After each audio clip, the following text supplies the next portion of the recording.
This is gonna hurt, but it won't kill you. Where we talk about resilience, tenacity, and how we operate in the face of adversity. Today's guest just happens to be a really good friend of mine who actually helped me get through some adversity. So very much appreciated. It is the Caleb Minner. Caleb, what's happening, bro? Woo! What's up, man? Thank you for having me, bro. Oh man, absolutely. Obviously there's so many things that we have connected on that we've talked about as each of us have gone through our journeys, our very unique journeys. But there's a lot of similarities in both of those journeys as well. But really, man, I could sit here and talk all day about you, but I want to give you the floor to tell a little bit about your story, I man. think I want to hear it. No, I can't now. Where should I start? Yep. You know, where you want me to, like, is it a particular place? No, man, wherever the spirit leads you, bro. Yeah, okay. I mean, Caleb Minter from, Tennessee. Yep. As you know, very small town, Bolivar, Tennessee, 5,000 people population. Tell them about the day though. The Caleb Minter Day. Yeah, there you go. Thankfully, I mean, my hometown showed mad love, Yep. for me. Thank God. But July 1st of last year, they surprised me. The mayor, I did a show there, and the mayor flew me in on a helicopter to the stage and granted me my own day. Yep. So I feel honored, bro. Like, honestly, on this journey as a musician and an artist, that to me is bigger than anything I feel like that I've done or that's coming, honestly. To have that support from your hometown, that to me is when it comes from people that got your back, love you, that have seen you grow, I think that's that's special. Yeah. So I'm just thankful, bro. And I just want to continue to make them proud. Yeah. So, I mean, obviously, I think that's huge. I remember seeing you on social media when you were going out there and seeing you get off the helicopter. Talk a little bit more about what that means to you and why that's so impactful in your life.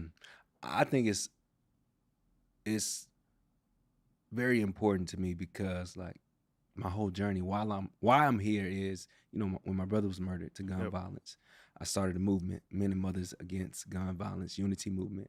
And to see people just show up and support, from when I started back in 2015 up until now, like, it blows my mind to start something from such a dark place and to see it unfold so beautifully, bro. It's honestly, like, I wake up and I think about it, I'm mind blown. Like, I'm like, how did it happen, But I think, I'm proud of myself for just taking that stance, trying to do something to honestly help myself and help my family. I felt like there was a time where, like, we needed light, we needed love, we needed some inspiration, and to start something that means so much, that keeps my brother's memories, alive, keeps my niece, his daughter, like, something that she can, like,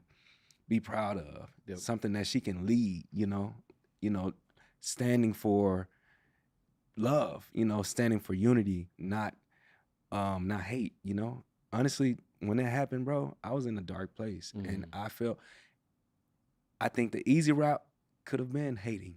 You know what I'm saying? The easy route could have, I want to do the same thing to him that he did to my brother. Right. I feel like that would have been the easiest thing. But honestly, I feel like that would just kept me in a place that I didn't want to be. So I wanted to just give myself, my family, my community hope. And I'm glad I did. Absolutely. To start the movement, So what are some of those things that you did to not resort to that? How did Caleb navigate that? I kept the right people around me. Of course, I was in a dark place, so I did some things that I, would normally do. I partied more. I would drink. I would do just extra that I wouldn't normally do. But I think it's important to, have the right people around you when you are down that can tell you, like, hold you accountable first, and also, like, just encourage you to do the right thing. You know, it's easy. Like I said, it's easy to do the wrong thing. Yep. You know, easy. We can do that all day. Right. So yeah, just trying to eventually, once I got, you know, to a better place to like sit with myself, I think it's very important to grieve. You know, I think I took the time to really do that and try to understand like why I feel the way I feel and why I shouldn't feel the way I feel. Yeah. You know, I started meditating more, affirming myself more. I felt like that's when things started to turn around. And like that's when I felt like I had the strength to finally say something and start the movement to again, you know, just inspire and bring some love and light. Yeah. So let's talk a little bit more about the movement. Obviously, there's a catalyst for starting something like that. But one, I want to know how people can learn more about the movement. But two, talk about some of the things that you've done since then. Since I've done marches, been a part of like the Martin Luther King March in my hometown. I've put on events. You know, I feel like since I started, like that was the first time ever putting on shows, singing in front of, you know, because I did it in college. You know, Right. we've done some stuff together, Yep. but honestly, I never saw myself doing it full time as a like full time career. Right. And I've been able to sustain this, and I don't think it's because I'm so good, so great. Um, I think because I have a purpose, you know, and I'm leading with love. I feel like that's what's sustaining my whole career. And yeah, I just want to keep being the light, bro. Like I ain't saying perfect because Yep. I'm not perfect, Yep. but just trying to be love when it's hard to be love. You know Oh, what I'm man. saying? Yeah, yeah. Well, I know you know. You know I know. Yeah. One of the things I even mentioned in the book is just talking about how love is just such a powerful motivator. Yeah. And obviously what's consistent in your message is love. Talk a little bit more about what love means to you. Acceptance. Mm. You know, honestly, I feel until you're able to really truly love yourself, you can't really love the next person, Yep. you know? And I feel like that's accepting your flaws, um, embracing your good, your bad, um, and knowing your power. You know, I feel like sometimes when we're in a dark place, we always look outward. And I think, you know, and I'm a believer of God. I think faith is very important when to me. And I feel like to those that don't believe in God, I feel like you have to have a higher power to really have something to aspire to be like, you know, Yep. and aspire to be more like this love, aspire to be more like this joy. I feel you got to have something you believe in. And I think when you do have that, you can also know it's in you. And I think that's what gave me the strength. That's what gives me the strength every day to get up and know that I got power. Yep. I can control. I have more control over my life than I think. You know, although a lot we can't control, but stuff like this, interactions, you know, talking to people, respecting people, I got control of that. Yep. And I feel like you get what you put out. Yeah. Love that, bro. There's so many things I can say right now because obviously I know you, Yeah. and you've, like I said, helped me through some of even my own experience. But before I get to that, I want to know from your side of things, talk a little bit more about what you do every day to make sure you remain in that space, because we know it's not easy. Nah, bro. It's not easy at all. Nah. So there's work that we have to do every single day in order to do that. Talk a little bit more about that. Yeah, it's like you said, it's daily work. Yep. It's something that I feel like it's like just trying to master this. So it's something you have to do every day to really get into that mastery phase, I feel. And what I do before I start my day, I try to, before I get out of bed, of course, I say thank you to God, Yep. you know. And I visualize what I want the day to look like, how I want to feel throughout my day. And then I try as much as I can to meditate. You know, it's different forms. Yep. Sometimes even if I feel like I'm a little off, I just take a moment and I'll breathe and just breathe in, breathe out a couple times. Yeah, just like I feel like, because honestly, a lot of times like impulse, we're not breathing. You know, we're not really in our right mind to really just. We're not in a calm space, and when you're not, that's when you do stuff you regret. So I just try to really visualize what I want, bro. Like, and really put out what I say I want to give. Again, it's not easy. I flip sometimes. I Yeah. ain't gonna tell you and again, it's something I'm still working on. But yeah, man, I also work out. I think that's my Do you? meditation. Do I? I'm just messing Nah, with I you, do a little bit. bro. I ain't like you yet, Come on, I bro. don't, back in the day, but yeah, man, meditation. I mean, working out is my form of meditation also, Yep. and I try to talk to my people, my family. I feel like that's my grounding. When I go home, and again, this my hometown. Nothing going on, bro. Yeah. I mean, nothing. But family is there, friends, and I feel that's a time where I can just settle myself and just get back on track when I'm not. I think it's apparent to anybody listening that family is going to be an integral piece of your life. So, in knowing that, tell me a little bit about what your family means to you and how they assist you in navigating the life that you have here. Yeah, man, my family means everything to me. Honestly, um, I do feel sometimes you can meet people like you that is family. That's not family, but it's like it becomes family. Right. But I think when you do find family or obtain more family, I think it's important to respect, honor, be loyal, appreciate, and show, not just say, but show that you appreciate. So man, family to me, it's number one priority. Yeah. Because again, I think in my industry, our industry, it can be a lonely industry, and especially as you rise, people change, things change, and I think it's important to have your core there to like rise with you, because especially the ones that don't change on you, and allow you to grow, and vice versa. But man, family is number one priority, man. My niece, bro, I want her to see the world. She's going to see the world. Yep. She's going to see the world with me. And my brother's name is gonna be huge. Yeah. So I mean, family is A1.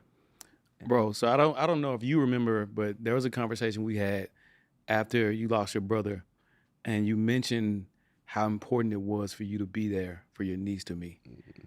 We had a pretty detailed conversation about that. Obviously, you just said family is huge for you. What are some of those things that you actually want your niece to see?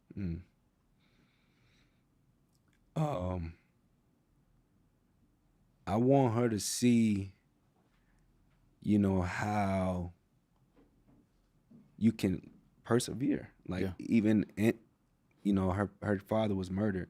I want her to see and know that although that happened, her uncle still, he showed love. He didn't become this mad, bitter, angry man.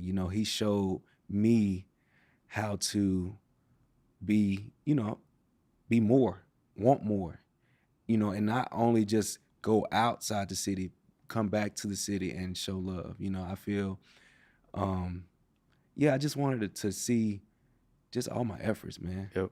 And my efforts in just not giving up on myself and just pushing. Yeah.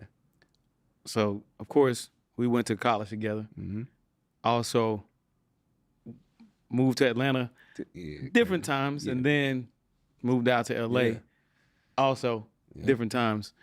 And just understanding your story, what you've gone through, are there any specific moments within that time period where you felt like, okay, this is the time I have to lock in and be as resilient as I've ever been?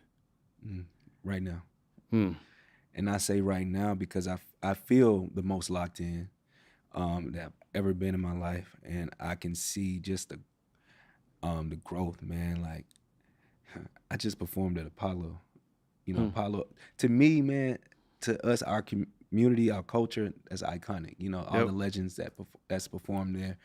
And I remember younger going to McDonald's to sign up, trying to get on the Apollo, bro. And now being there and, getting second place and still in the running for $20,000. I mean, to me, I'm thankful, bro. Honestly. And I'm just in a place where I want to take advantage of every moment and be present. Yeah. And again, I feel like it's all happening because I'm visualizing these things. Like, this is what I want. This is how I want to feel when I get there. And I feel when you do that and be intentional, it'll show. So outside of the meditation, the prayer, like some of the work that you do that you mentioned earlier, are there any other things that you do that allow you to be present? Mm. Yeah, quiet myself. Like, and sometimes I like to travel, so I travel a lot. You do. And yeah, I do, man. Every I time love I'm it. looking for you, you're I gone. love it, bro. I feel like that's like my, again, that's like my refocus. Yeah. And I guess inspiration to write music. Yep. And yeah, man, I just feel a lot of times, even before performing, like I may have my singers or my band with me, I take a moment to be by myself. Yep. Even if like I was just traveling, I traveled to New York and had some friends go with me, and we stayed in the Airbnb, and like we all had but I made a decision the night before. I need a hotel by myself just so I can get my mind, get in a place. I think it's very important to just kind of center yourself. So that's what I do, man. I just kind of get along. Yeah. And just go within. Yeah. So there's something you just said a second ago. You talked about being intentional. And of course, I've mentioned that there were so many moments where you would just reach out to me and it's just like at the perfect time. Oh, no. And I thought about, as I went through my journey, as I continue to go through my journey, how intentional you were in doing that. What sort of drives that for you, bro? Honestly, bro, I'm just trying to be a better friend. Yeah. I feel like when I came to LA, I feel it was just a big difference, time change. Everybody's on different schedules. I feel like I kind of lost touch with my core friends a lot of times. So now I'm just trying to do better job at that, bro. Yeah, honestly. So what does a better job mean to you? Checking in. Because I think you're a great friend. Oh, thanks, bro. Yeah. Appreciate it. Actually, I know that. But Appreciate it, man. Thank you. Checking in, and also going the extra mile. You know what I'm saying? Like, if I need to get on a flight just to check, make sure you good, like, I want to be able to do that, and I feel like that's what friends supposed to do for each other. Because I feel like in most cases, we'll all be in each other's shoes at some point. You know what I'm saying? At some point. So I think it's important to be present and, be able to step in them shoes when you need to. Yeah. Yeah, so part of what you told me when you found out I lost my brother, you told me to take it day by day. Yeah, I think, again, speaking of intention, you were very intentional in having that conversation with me. So as I continue to move throughout, like a lot of the other things I was dealing with, you were like, hey, bro, just meet me here. And obviously I pull up, we spend time together, and you allowed me to really just get back to like living intentionally. So first off, I'm gonna just say I appreciate you for that, bro. My man.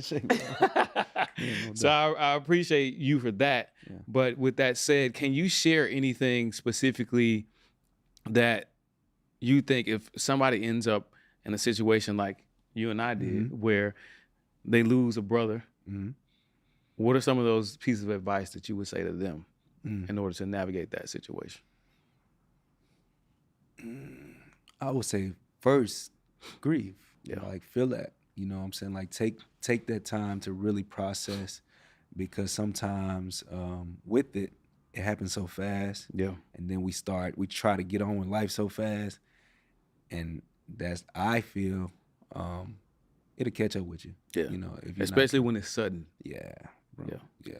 So I think just taking that moment to like process all that, and don't allow people to tell you how, because we all have different processes. So I think that's what I would tell them. Like, just take that moment and remember like the good times, and how can you keep their memories alive? You know, what did they tell you? I feel like too, when people like tell you things, first, my brother was the first person who was like, you're a superstar. Like, you're a star. And when he said it, like, thanks, bro. Thank you. Right. But yeah, I am, and I feel that. I know that. But I feel like when people go before you and they tell you some things you got to listen to, because I feel like they're privy to some things that you're not. Right. So I mean, just having that, being that my only sibling was the first person I recorded with, the first person that really believed in me and my gift, and now I'm doing it. I feel for him, bro. I'm blown away by just the process, man. It ain't been easy at all. But like when I performed at the Apollo the other night, I took a moment before I went on stage, and like it seemed like I felt him, like, because he used to punch me all the time when he see me, and he'll say, "Go kill it," and I felt like he did the same, at the Apollo. Yeah. So I mean, I just want to keep his memories alive and keep doing what I do, man. I want to keep loving what I do, and Right. I'm thankful. Yeah. One of the things my brother says to me is own the room. He said, regardless of what you're doing, own the room. Yeah. So I think obviously having that sort of connection with a brother influences a lot of the decisions you make. And with what we do, we always want to make our family proud, but specifically our siblings proud. Yeah. Are there any things that you have done or that you intend to do that you'll be like, Clarence would, man, love this? Several, man, like Apollo, getting a day in my hometown, like, being able to fly my niece out, taking her to Disney World, like just stuff like that I know he would be proud. Like, thank you, you know what I'm saying? I just want to continue. I have some other stuff coming up, that's even on a bigger level. Yeah. And I'm just, I'm thankful, bro. Like, yeah, I really feel like this is my year, bro. It's my year on a lot of levels. Yeah. If you could share it, like what are the things that are happening for you this year? You like, all right, when I get to this spot, Caleb has shown up. Even if it's not this year, as a matter of fact. Yeah. But if you could say, if I get to this spot, Caleb has shown up. I feel like I've already have, honestly, and I'm the type of person, like, I don't really, I have set my goals and things, but I'm not that person, like, if I don't get, I gotta have this by this, I don't do that to myself. I agree with you. I used to do that. I don't do that. I feel like you set yourself up for failure. And that's why I feel like I've enjoyed it and not burnt out. Because a lot of my peers that have done it or do it burnt themselves out with, their high expectations. I'm just in a place where I just want to continue to enjoy it and love it and be present. Yeah, I coming soon, bro. I'll be coming to a TV near you very, very soon. So I'm just thankful to just continue to put on for my brother and my hometown. Yeah, my family. I don't know many people who have a day. I know Caleb who has a day. I think wow. What I don't want to do is sort of skip over that piece of it, because there's so much that goes into something like that. There's a lot of work that goes into something like that. A lot of work on your end, and then the stuff that you continue to do to inspire people. Talk about some of those things that have come maybe as a result of that for you, not necessarily specific to the day, but when you got the day, what did that lead to for you? I think it just shows me people are watching, and it makes me want to even go harder. Makes me want to just keep bettering myself. Not necessarily achievement-wise, but just how can I better myself before the achievements? You know what I'm saying? Breaking bad habits. Unlearning stuff I need to unlearn. I'm trying to just continue that process. So yeah, man, I just feel it's go time. Yeah. Yeah. What are some of those habits that you feel like you need to break? Can we say that? No, I'm just playing. It's got to be off the record. No, I'm just playing. Honestly, man, I'm a Taurus. and like I'm all about love and stuff, but I can be very stubborn, like hella Yeah. stubborn. Um, and I feel like that I get in my way with that. So that's one thing. And again, like, and when I feel a way, it's hard. You gonna know it. You know, it's hard for me to, but I'm trying to break all that because Yeah. I feel like as you grow and as your platform grows, you have a responsibility. Right. You can't just pop off and you can't just show everything. So that's something I'm really trying to break, and it's a bad habit. Yeah. So what are some of the things you're doing to break that? Taking a moment before I respond. Yeah, I'm trying to, bro. Like even in New York, you know, because it's a lot of chaos, you know, there. Everybody moving, you know, people not really like, excuse me, bro. Like even here in LA, it's a different world, bro. Like even, you know where we're from. People say, excuse me, I'm sorry, thank you, no sir, yes sir. Here it's different, you know, and when people bump me or step on my shoes, I'm like, dude, you didn't see me right here. Especially not these shoes, man. Come on Especially now. not the chrome tips. No, I'm just The lemon pepper steppers. Lemon pepper steppers. But yeah, man, just learning to be able to navigate through that, and again, just not pop off and keep the mannerisms real chill. Keep the peace. Yeah, keep the peace for sure. Let's talk about some adversity, man. What are some of those things you feel like you've had to overcome in order to show up as you are today? Man, where should I start? If I start just being a Black African American male, it's a lot that comes with it, you know. And especially coming from the South. And my hometown is very small. I love y'all. But some people have very simple minds, and they can't see past the ceiling, and I've always been the person, and my mom instilled so much in me. Like, shout out to my mom, I love you, girl. My dad too, I love you too, but my mom, I love you. But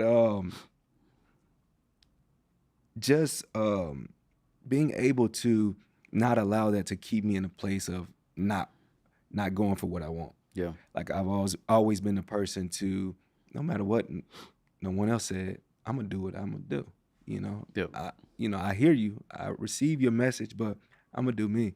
And I feel like that's the key, like, to everybody. I feel like everybody got to do what works for them. And just again, just growing up in a very small town, everybody knew everybody. I feel like they tried to, or people will try to, like, keep you in a box. And yeah, that's some of the adversity. Even doing this full time, it's hard. Yeah. Bro, this industry is chaotic. You know what I'm saying? Like, they want your gift, and sometimes I don't really want to pay you for it. Mm-hmm. And I ain't for that. Yeah. And I would never be for that. I feel my favorites are like the legends, James Browns, the MJs, the Al Greens, and I feel like how I look at them, like, I feel that's how I feel like I'm about my business. I'm gonna show up, I'm gonna be there, I'm gonna do my stuff, and I'm gonna do it well. And you do. Thank you, bro. I appreciate that, and I expect to be paid accordingly, and when I'm supposed to get paid. And I'm about my business. Yes, sir. And I feel it's just time out for, I don't like people taking advantage, and I'm not for it. So I think, just again, just this industry has been a challenge trying to maneuver, but I'm glad that I've been able to just kind of ride my own wave and figure it out. Yeah. So I'm gonna take a step back real quick. Yeah. Since I know you, I know how important your mom is to you. Yeah, that's my dog. Let's talk about your mom's resilience. Yeah, dog.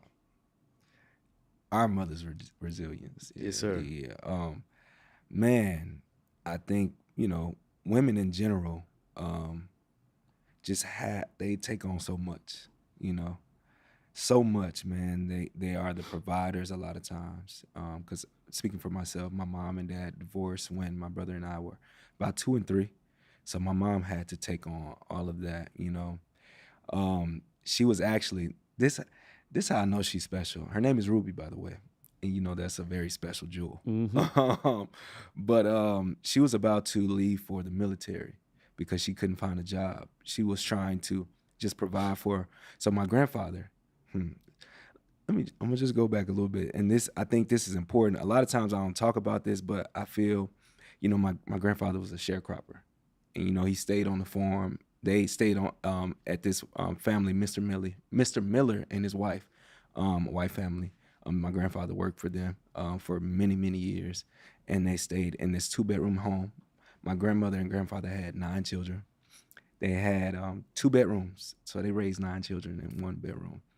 And just the resilience of my grandmother, like getting up every day, providing for them, cooking, cleaning, making their clothes. My mom's sisters had a group, gospel group.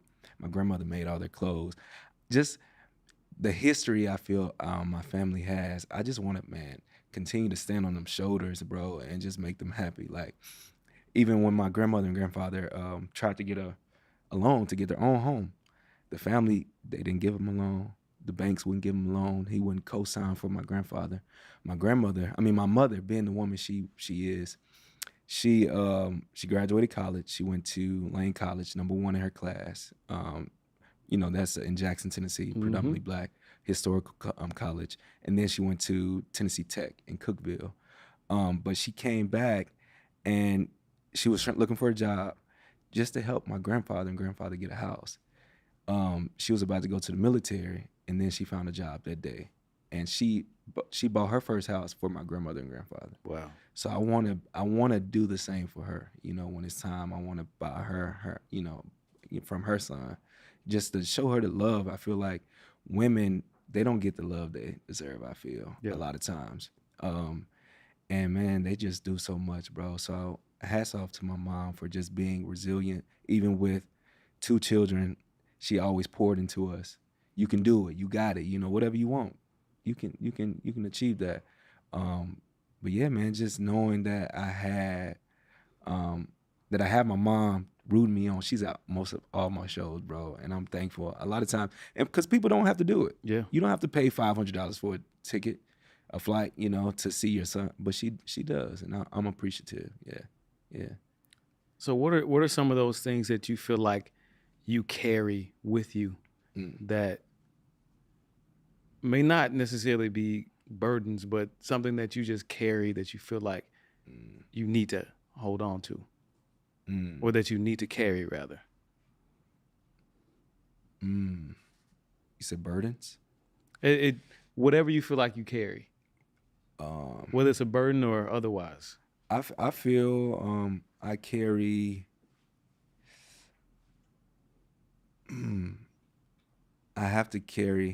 I carry my brother's name. You know, I feel like I got to keep that torch in the air. You know, because you know that's the reason. I feel like God allowed it to happen so that I can do what I do.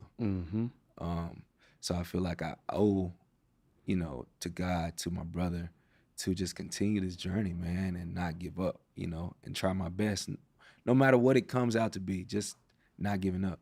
Yeah. So I think that's what I carry. It's really interesting that you say that, because I remember when my first younger brother passed, he came to me in a dream and he said, "You're about to accomplish some things that you wouldn't have if I was there." And that resonated so much with me, because I knew the kind of stuff that I continued to carry with me. Some of those moments when I really should have been in therapy and I wasn't. Some of those moments when I really should have been talking to somebody and I wasn't sharing. And I got to this place where I felt like the only way for me to move forward and to heal was to be transparent and to be vulnerable. So that makes me want to ask you, what specific time did you decide therapy was right for you? Bro, let me tell you. So, you know, 2 years ago, I had a freak accident. a mirror shattered and tore my Achilles. Man, I remember that. Yeah, split my Right after we were just over there, too. Yeah, severed my Achilles. Yep. And I was in a place, and again, I've never really had to depend on anybody. Yep. I've always been on it, doing my thing. And that just sat me down, bro. Like having to depend on someone to help me get in the shower, just stuff like that. Like, bro, I just felt down. And I think that sat me down so I really can like go back to everything I needed to really address. Childhood trauma, my brother's death, losing my aunts. I mean, just losing people like left and right, losing my first manager. A lot just kind of set me down. And then I was like, I'm fucked up. I'm excuse my language. I need to talk to somebody, and not just, of course I have my family and God. But I think I'm all about hiring the person that's gifted in the area and trusting them. And I think with the right therapist, it just helps the perspective and allows you to see things differently, and shout out to mine. Thank you to my therapist, Miss Latina. Thank you so much. But yeah, man, just having someone to help me maneuver through my thoughts it's been life-changing for me. Yeah. But that's when I was like, I gotta talk to somebody, bro. Yeah. Yeah. So I want to ask you now, what are some pieces of advice you can provide to somebody that would help them go through their journey? If there were maybe a couple of things that you could share that would help people navigate their journey, what would you say? Don't be afraid to go through it. One, like really feel it, and don't be afraid to talk to someone. Yeah. Don't be afraid to say, I'm really hurting, speak up. I think, a lot of times we go through things silently, which kills us, but I feel like, it's all about relationships. We need each other, honestly. Everybody needs each other to get through this thing. And I feel like I would just say, talk to somebody, and don't be afraid to reach outside your circle if you need to. Like, and yeah, just don't be afraid. Like, and you're not the first or the last to go through it, so it's always somebody to talk to. Yeah. Bro, so it's funny because, obviously this happened over the last several months, but there was one day you reached out to me and I was definitely not like in the greatest place, but you told me to get out of the house and we went to grab, I think it was brunch, and you took this picture of me just so I can have it. I hadn't smiled that whole day, but then I sat with you and we were just talking how we typically talk. And you just like, bro, you swagged up. You should feel good about yourself. Yeah, bro. And you gave me something that day. You gave me a smile that I hadn't had in a minute, bro. So, one, I want to say thank you for that. Yeah, of course, bro. But two, you mentioned something about just being intentional about being a good friend. I think you've been really intentional about that. I think you've been intentional about the way you've navigated your entire journey, intentional about literally speaking life into people.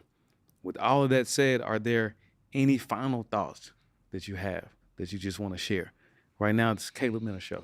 I would just share to anybody listening, don't be afraid to believe in you. I feel like a lot of times we look outside and we tend to forget like this power we possess. And I feel like we all have it. We just got to know we have it, and we got to master it, whatever that gift is. So I would just say, like, yeah, take a chance on you. You know what I'm saying? Do what you want to do. Yeah. Live your life. Live it in love. Live it with an open heart. And turn up. Yeah. Yes, sir. Yeah, man. That's what I'll say. Hey, man, I love you, bro. Love you too, bro. I can't say that enough. I can't emphasize enough how helpful you've been for me in my journey. Vice versa. I told you earlier, man, I was excited about taking the time to sit and talk to you, bro, because I knew we'd be able to connect on a different level. For sure. Just being able to have a conversation like this. We frequently, I think, have conversations like this too, sure. but it's good to allow ourselves to share that with the world. Yeah. With that said, I think we all know everybody has a story. No matter what life throws at you, no matter how tough it gets, it's gonna hurt, but it won't kill you.